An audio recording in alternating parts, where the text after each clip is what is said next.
আজকে আমি একটা রেসিপি করব, তার নাম হচ্ছে চিকেন দো পেঁয়াজা। দো পেঁয়াজার জন্য আমি পেঁয়াজটা খুব লাল করে ভেজে তুলে রাখবো।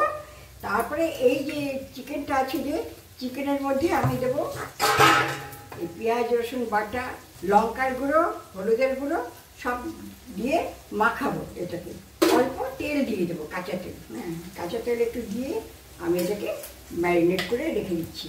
এই যে আমার বেরেস্তা ভাজা হয়ে গেল, লাল হয়ে গেছে, এবার তুলে নেব।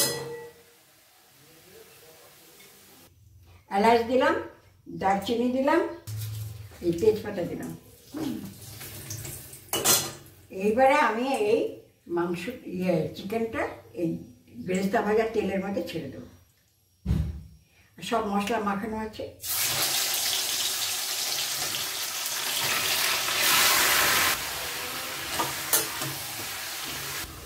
এবার আমি ঢাকা দিয়ে সিম করে দিলাম।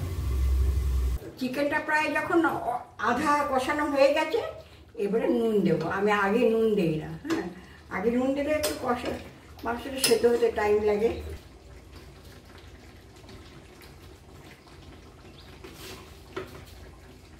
বন্ধুগণ, আমি না দইটা দিতে ভুলে গিয়েছিলাম। হ্যাঁ, তাই জন্য আমি একটু 1 চামচের মতন দই এখন দিয়ে দিলাম। হ্যাঁ, এই দেখুন আমার চিকেন কষা হয়ে গেছে।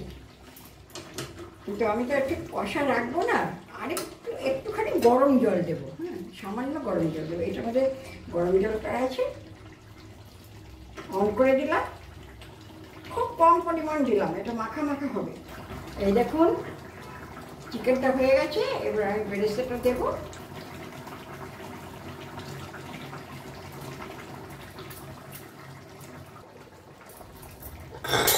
বেরেস্তা দিলাম, এলাচের গুঁড়ো দিলাম। এবার একটু ঘি দেবো, একটু ঘি দিয়ে দেবো।